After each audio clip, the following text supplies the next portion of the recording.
Hey Clashers, I have started a completely new free-to-play account on the 1st of August, and the entire goal of this project is to see how fast the progression for a free-to-play player in Clash of Clans truly is. And I have started into this with a game plan. I wanted to push trophies as quickly as possible, and I wanted to rush my town hall to town level 11 for now.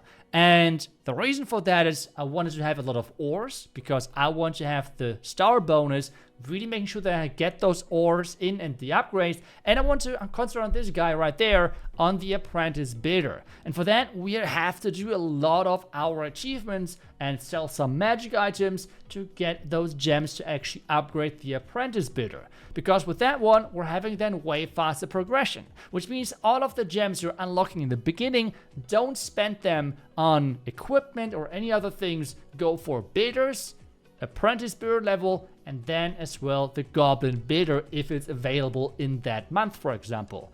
And where you can get gems from as well is, for example, as a free-to-play, you could collect a bidder potion or 100 gems with doing free-to-play tasks on the Supercell store website. All you have to do is just connect your Supercell ID there and you're good to go. Yes, I know a bidder potion 100 gems is not a lot for like a Town Hall 16. But trust me, it helps me quite a lot in my free-to-play progress. You can as well buy a lot of different skins or offers as well on the shop if you want to spend some money. And in the end, you're getting then points in this pass, which I have just showed you. And you're getting some goodies on top, which means like magic items and such things. You can as well support your favorite content creator on the website if you want to. Use code iTzu if you like videos like these and want to make sure that you're supporting the channel. Obviously, you can do that as well in-game. But now we should get back towards our village because, well, we have just claimed the 100 gems and this means there's only one gem missing to get the apprentice bidder to level 4, which is maxed for town hall level 11. Well, one gem, where do we get this from?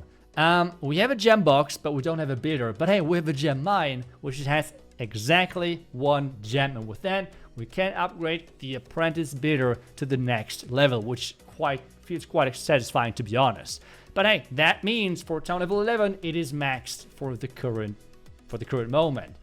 And this means we have to eventually get to the next town level because you can see already, ore-wise, we're looking good. So let's just do another jump in time because, well, nothing much to do right now except farming resources. And this means we're right now on day number 24 into this project. And with that, you can tell already, ores, we are looking great. I mean, we have so many ores, it's crazy. And just because I don't want to overflow with those ores, I have started the next town hall level upgrade. Because obviously I only want to upgrade equipments, which I'm actually going to use then later on. And so I don't want to waste ores upgrading the barbarian puppet, for example, or the archer puppet or whatever, right? So we want to concentrate on the big stuff. And that is for sure not a lot of the common ones. Okay, let's put it that way. For now, we are as well not upgrading any defenses. This has a couple of reasons. I'm going mainly for offensive buildings like army camps, barracks, and such things. Or for example, storages for the capacity of my resources. I'm not going for the defenses because eventually, with like Town Hall 17 being released most likely later this year, we'll most likely have another round of like cost and time reductions, which that means, well, my defenses will take less time, so I will do that later, I guess. As well, we have finally found a clan war. Take a look at this. We have not found a clan war since Clan War League. This is now my second clan war after Clan War League. It's really hard to find clan wars right now with this really weird breakdown we have. Like you can see with my achievements. I have done one clan war. I've gotten 6 stars. But oh my goodness, this is really frustrating. So we're adjusting breakdowns and making sure that we somehow find more matches. But, well, I think let's do some clan war attacks. And to make things easy, our current rule is pretty much that we always attack the opposite, or like the other number on the other side, which means I'm a number 11, so I'm attacking the number 11. So let's just dive into it. And, well, it is pretty much as my base, I guess, upgraded. We are going to have maybe some problems with like being a little bit rushed with the heroes and with a little bit, maybe a lot. But I think we're fine, especially if we're taking advantage of the strongest things in the game, which you have easily available to you, which are, for example, the Flame Flinker.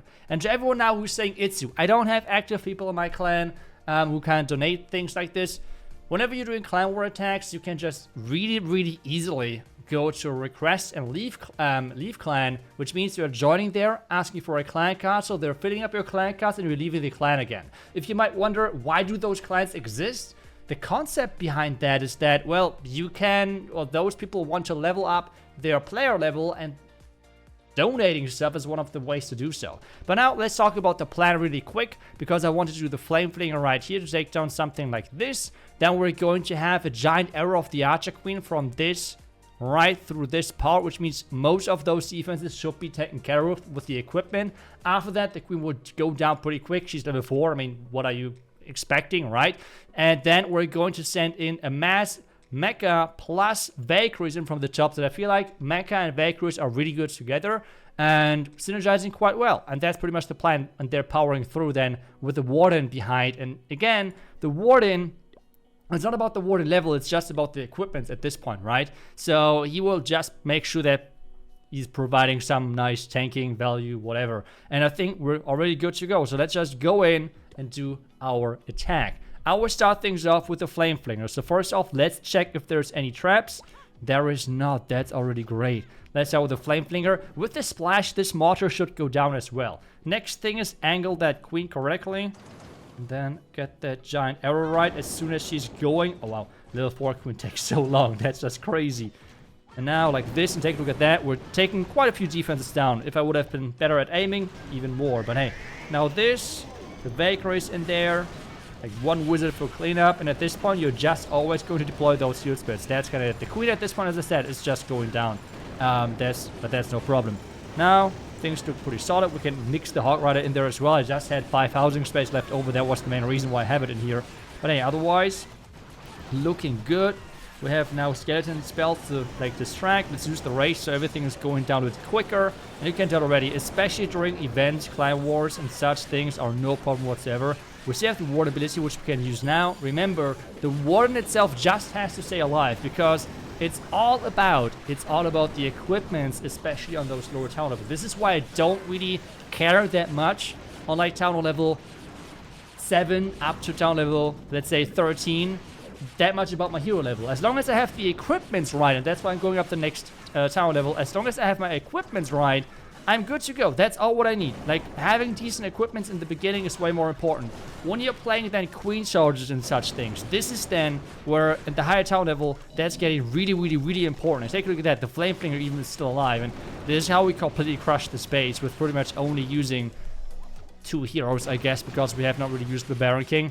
But that's really how we can really, really easily smash those bases and get a lot of as well clan war wins, even if they're under construction. That's as well something for the future. We'll have my heroes under construction, and then we'll be able to show you as well how you should attack me then, because I won't skip those clan wars. As long as we can find opponents, I won't skip clan wars, because it is so hard sometimes to find opponents for our specific breakdown, which makes it really frustrating. But hey, next army is already ready. I think, yeah, that's pretty much the spells, the leftover spells, kinda.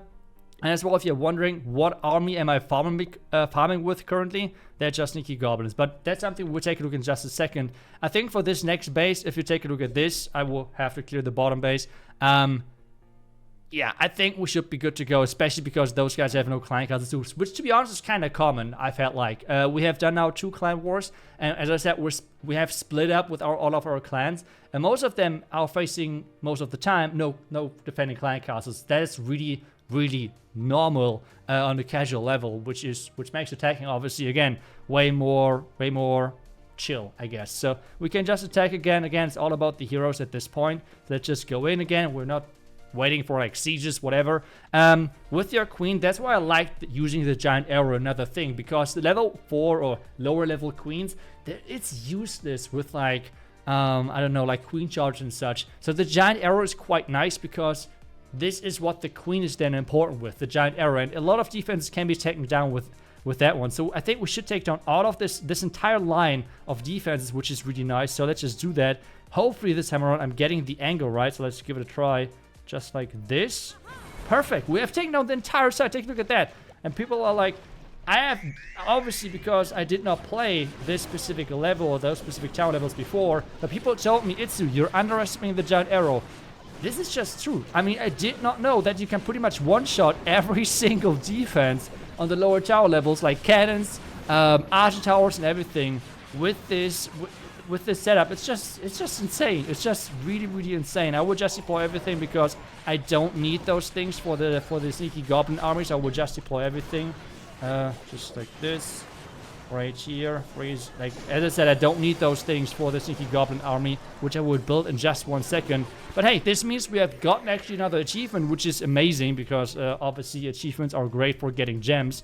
And currently, again, we're upgrading to the next tunnel, which means we're getting the next level. I am already on level 4 with my apprentice builder, which is really nice. But the next level are going to cost 1,000 gems. And I feel like the best way on where we can get that, let's quickly collect that, is going to be with builder base. As soon as I'm builder hall level 8, I will try to get to the 3,000 trophies, so we're getting another 1,000 gems, which is then going to be immediately another level for the apprentice builder. And people have like asked me, why don't you go for like equipments and such things, right? Because equipments are kind of strong.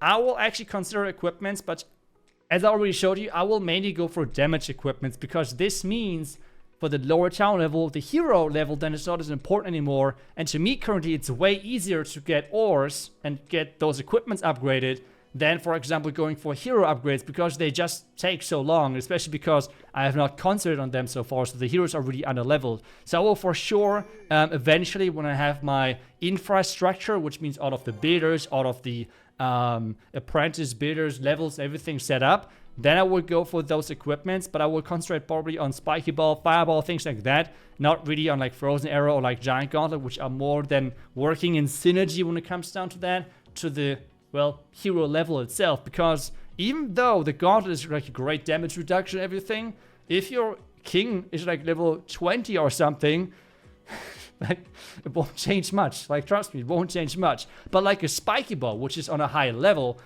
even on a level 1 Barbarian King, can do a lot, okay? So this is really my thinking behind that. That's why I'm currently prioritizing damage things. For example, with the Rage Aura, or with the Giant Arrow. And, well, that's as well what I'm going for then with the King and the Spiky Ball.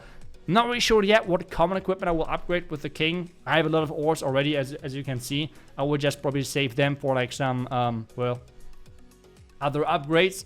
But yeah, you can already tell we are concentrating on the equipments, and this is what I'm mostly concentrating my progression on. I don't really care too much about my heroes, about whatever. It's all about the equipments. This is, to me, currently the most important thing in the game, because a lot of your power of the heroes is coming down to that. And yeah, that's why I'm like so heavily concentrating on that. And I don't want to overflow with those ores in my well, my storages here, so I would upgrade an equipment which I will most likely not use. Like Earthquake Boots, I will probably not really use on a higher level. Like, yes, it's getting me more damage, but like, if I want to get through a wall, that's already doing the job. The level 1 is already doing the job. Rage Vial, yeah, with Gauntlet it's kind of nice, but as I already told you, Gauntlet is not that great if you don't have high-level heroes. I could go for the Vamp Stash. That's the most likely thing which I will upgrade on the Barbarian King, because it goes great alongside with the Spiky Ball. Otherwise, Barbarian Puppet, let's see, I don't think that's good either. So yeah, that's why I'm trying to concentrate on those other equipments currently. But that is pretty much it for the video. I hope you kind of liked the insights on my upgrading progression plan when it comes to equipments. And well, I hope you liked the video in general. I will see you guys back tomorrow with the next class video. I hope you're excited for that one. I will see you then, back then, until then, and bye-bye.